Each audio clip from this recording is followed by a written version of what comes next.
Hey guys, Dean of DVD got out of work early today because I feel lousy.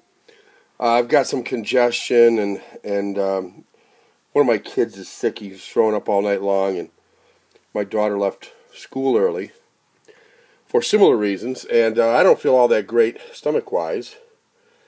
But here I am, and I thought I'd do something a little different. What I'm thinking of here is stuff I've got in my collection that you probably don't, but that you might want to consider. So these are things that are either obscure, they could be expensive, they're more likely obscure, but it could be a combination of both. So I'm not going to, for instance, I'm not going to show you, although I think this is the best edition to have, I'm not going to say that Citizen Kane, the 70th anniversary, is one that you should have. You probably should have it, but you probably have Citizen Kane somewhere in your collection. If you don't, get it. I don't care if you get a DVD, get a Blu-ray. In fact, I've got an extra DVD sitting around if somebody wants to trade for it. I don't know where it is, but I have a DVD of it if someone wants to trade for it. It's one of these collector editions or something. But anyway, you should own Citizen Kane. I own it on Blu-ray twice. I have the Digibook. I have this one, the Ultimate Collector's Edition. But anyway, that's not what this is about. I'm not going to show you Terminator. I'm not going to show you Aliens. I'm not going to show you anything that's overly popular. Unless it's obscure in that not many people probably own the collection. So let me start with this one. And this one is a collection that I think, if you're a fan of, how do I put this? British spy thrillers. Think like the Avengers, that type of thing. Only think more, I don't know, more obscure, more innovative maybe, more obtuse, a lot of things. But this is the story, it's called The Prisoner. No Man is Just a Number. This is the complete series. I snatched it up almost as soon as it was released on Blu-ray. This thing used to be like 10 DVDs for whatever amount of money 10 DVDs cost. They've been able to put this thing down to, I don't even remember how many are in here, 5 maybe? 1, 2, 3, 4, 5. Yeah, 5 discs. Just classic stuff. It's the complete series. It deals with a secret agent who quits the secret agent business and finds himself on an island in a town inhabited by residents, many of whom, if not all of whom, are in some way in collusion with each other to keep him there, to keep him busy, to keep him from finding out where he's at exactly. There's a lot to this. It's very deep. It's very rewatchable. After you watch the whole thing, it's very possible to go back and watch it again because you miss stuff, and the second or third time around you go, oh, okay, now I see that. Really interesting stuff. He is a prisoner on this island in this town, and I really highly recommend this if you like that type of story. Mystery, secret agent stuff. Yeah, but with an edge. With kind of a Twilight Zone-y, well, not quite Twilight Zone, but with an edge. So, Prisoner, No Man is Just a Number. Patrick McGowan is the star and writer of this. So, yeah, one of the most innovative TV series ever filmed, big time, The Prisoner. So that's one item that I think, you should probably have in your collection that you may not. I say you probably should, but yet, it's just one of those things that it depends on what you like. I think most people would like it, so that's why I'm recommending it. Now, this one is a similar situation here. This next one is, you would think, but I've learned better. You'd think that sports stories would be for just people who like sports, but I've found that that's not even true.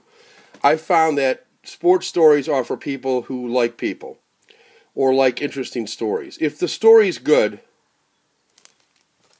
then people will come.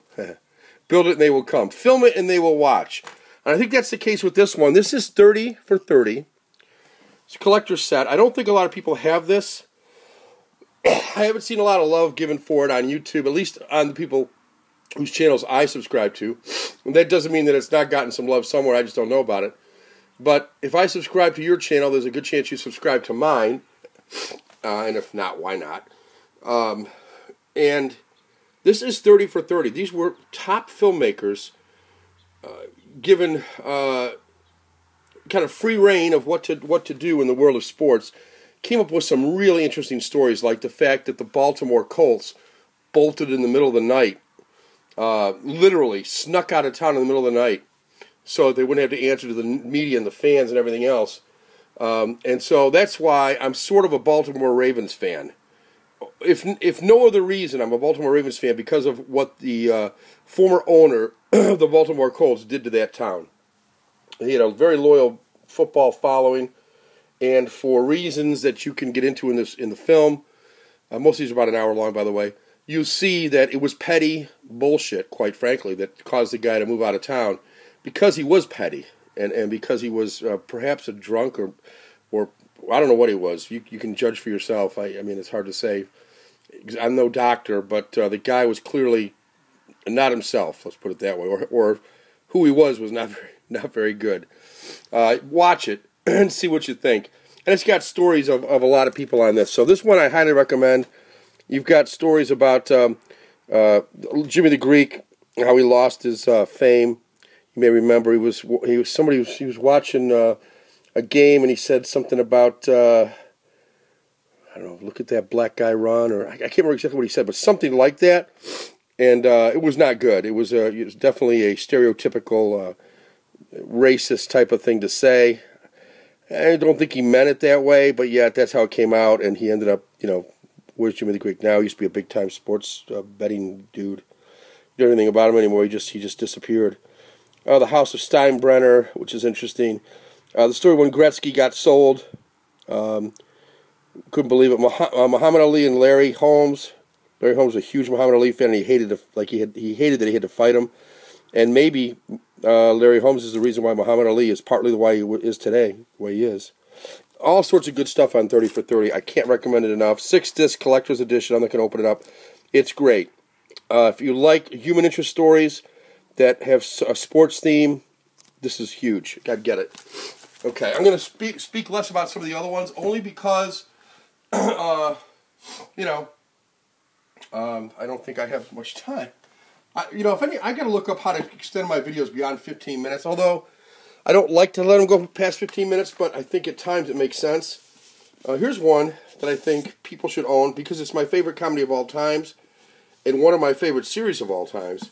So I highly recommend it. I saw it the other day in the store for some unbelievable price. I mean, it was like $200 or something. I paid, I think, $70 for this. But it's the complete series of All in the Family. I don't know when the last time we had an ensemble cast that was this good. You can argue that Friends was, or Cheers. I suppose you could make an argument for Seinfeld, though I debate that. But All in the Family, 28 DVD set. These are DVDs, not Blu-rays, but they look great. Put up by Shout Factory. They do some great stuff. And this one has a nice booklet in it called Those Were the Days. And it's got all sorts of stuff from Norman Lear and pictures and interesting backstories about the characters, in particular Archie. Love Carol O'Connor. I felt like he did a great job. He's about the least biased guy on the planet, and he played such a good bigot in Archie Bunker. Really made us look and laugh at our own stupidity as a society when you hear some of the stuff that comes out of Archie's mouth. But you had to love Archie, even though he was ignorant and bigoted. You had to still love Archie in some ways, and so All in the Family, I think, is funny and makes you think about our society in I think, a positive way. All right, next up, another obscure thing. This one, I don't know that too many people even know this exists, quite frankly. It's really good. I've got to watch the end of it. And it's one of these things that it ended before its time.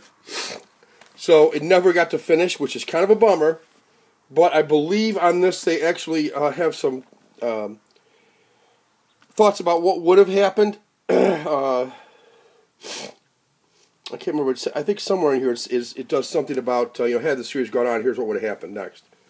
But it's really good the way it is. And I would highly recommend this. It's a DVD. It's a bunch of them. I don't know how many DVDs this is. Let me pop this open and show you. But it's called The 4400. Essentially what this is about is a group of people who seem to have no relation to each other suddenly show up on the banks of this lake, kind of come right out of the water, and they're of all ages. They haven't aged since they left. Some of them left a long time ago, some of them not so long ago. And each of them has some abilities, let's say, that they ended up with as they came back.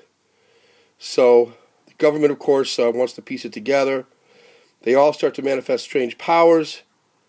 And it becomes clear that this group is going to change the human race forever. So how did that happen? What's going on?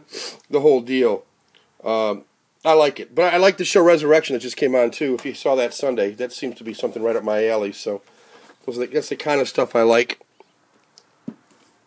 Okay, so that's that. I got time for maybe a couple more. And like I said, these are ones that you may or may not have. But if you don't have it, I'm going to highly recommend you pick it up. If you like music, if you like rock and roll, here's one you should have. The 25th Anniversary Rock and Roll Hall of Fame Concerts. Possibly the greatest concert with multi-bands ever done. For tons of reasons. You got the great and late Lou Reed in this. You got a great tribute to the Beatles by Jeff Beck. Incredible performance by Bruce Springsteen. U2. Mick Jagger. Just goes on and on. Crosby, Stills, Nash and Young. Simon and Garfunkel. You name it. Jerry Lee Lewis. They were probably there. And they probably performed. So just a wonderful concert. Highly recommend it. Even if you don't own any music CDs at all, or DVDs at all, or Blu-rays at all, then why not? If you like music, why wouldn't you? It just keeps that concert alive. Great stuff, and I would highly recommend it. So, 25th Anniversary Rock and Roll Hall of Fame Concerts. I say you should have it in your collection. Many of you probably do not. So I would highly recommend that. And I think I have time for possibly one more. Oh, let me just glance and see what jumps out at me, if anything. Well, I'm going to go, I'm going to go music again. And then I'll maybe have time for one more, but, whoa, that almost fell on me. That's not good. I'm going to go with another music one because this one's just a classic. And if you like any kind of music, you should like this. And it is. My father gave me this, so this one means a lot to me. He bought it. He buys very little in the way of music and DVDs. I asked him what he wanted for it, and he just gave it to me. Probably shouldn't have asked him. But it's Frank Sinatra's concert collection. This is a 7 DVD set featuring a man and his music. The collection around the world, various concerts, the main event at Royal Festival Hall in Japan, at the Budokan Hall in Tokyo. Just a lot of great stuff here. Here's the other side. You got a little booklet here. You get a couple 2-disc sets, and then 3 single DVDs. All on DVD, but the sound quality is good. The picture quality is good. I think it's something that a lot of people probably don't own, at least on the boards that or the channels that I frequent. So I would highly recommend Frank Sinatra's The Concert Collection. I got time for one more, 30 seconds or so. Let me throw this one in. I mentioned it earlier. Mentioned the show earlier. Let's give it a plug. Twilight Zone, the complete series. Man, this is awesome. Comes out great on Blu-ray. It's got all the episodes. They're all remastered. Got a lot of behind-the-scenes stuff on this. Highly recommend the Twilight Zone, the complete series.